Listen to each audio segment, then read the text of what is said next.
The blade moves before the crowd understands what it is seeing. It catches the light first, a thin line of dull silver against the morning gray, then disappears into her hair with a sound too soft for such a gathering. The square holds its breath, not out of mercy but out of anticipation, as the first lock falls. It does not drift. It drops, heavy, damp with sweat, landing against the stone with a weight that seems louder than the razor itself. Anna Feldman does not raise her head. Her feet are bare against the cold ground, toes pressed into uneven stone, skin already reddened from standing too long without movement. The linen tied around her hips hangs low and loose, barely secured, shifting with each shallow breath. Above it, her body is exposed to the open air, to the eyes, to the silence that thickens instead of breaks.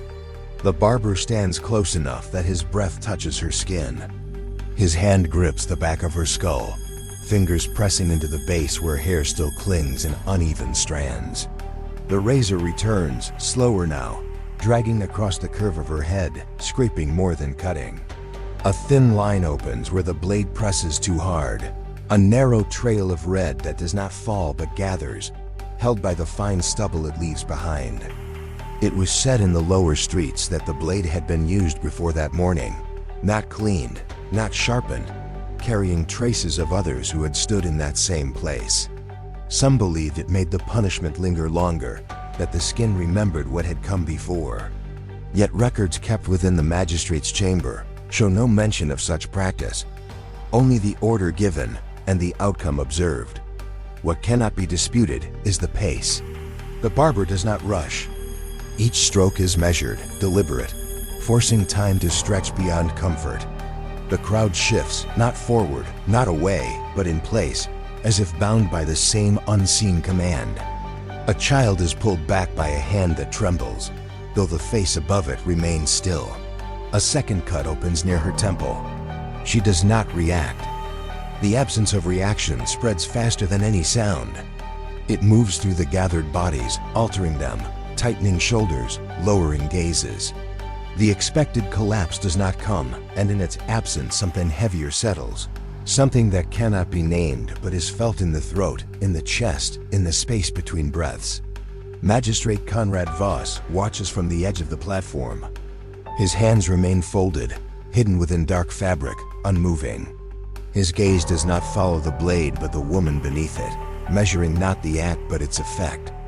There are accounts that claim he required the head to be shaved until the skin reflected light, that anything less was considered incomplete.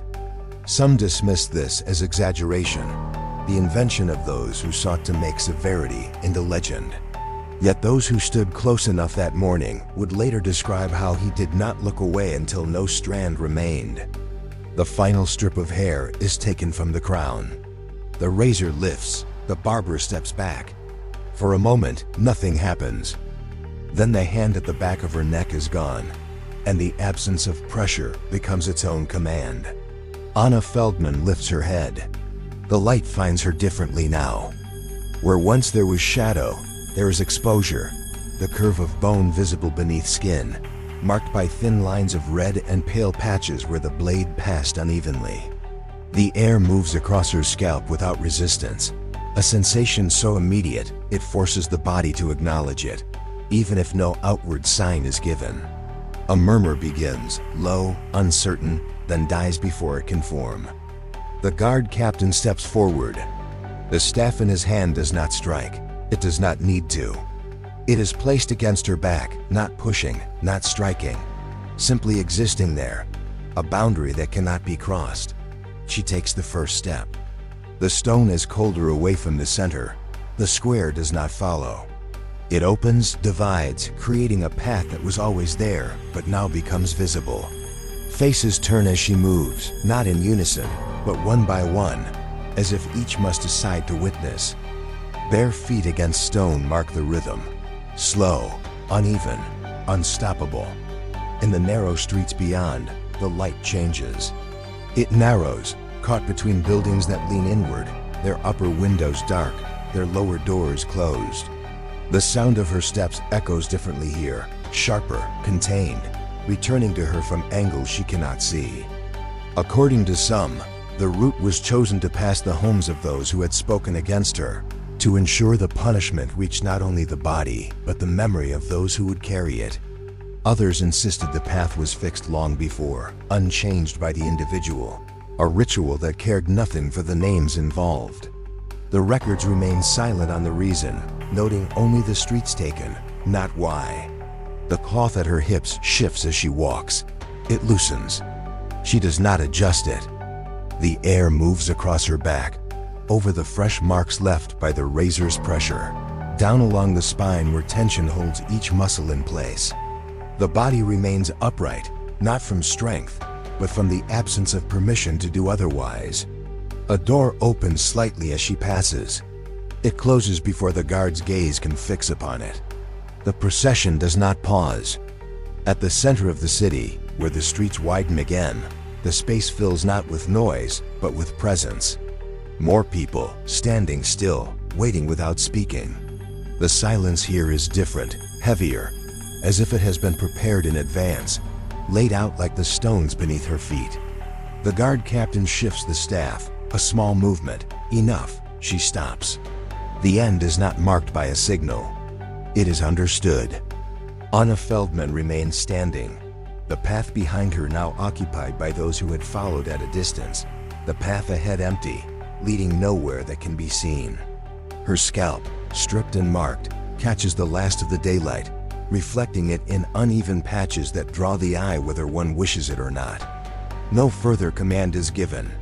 No release is spoken. The crowd begins to disperse, not all at once, but in fragments, each departure leaving a space that is quickly filled by absence rather than movement.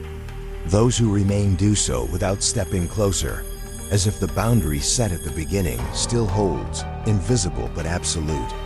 It was later whispered that some who witnessed the procession refused to speak of it again, not from fear of punishment, but from an inability to separate the act from themselves, as if watching had bound them to it in ways they did not understand.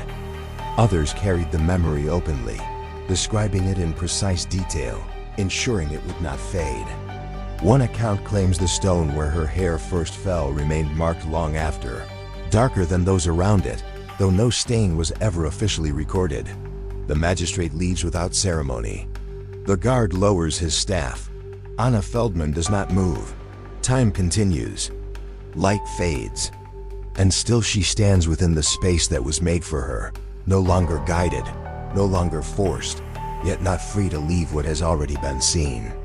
What remains when the crowd is gone, but the memory refuses to follow?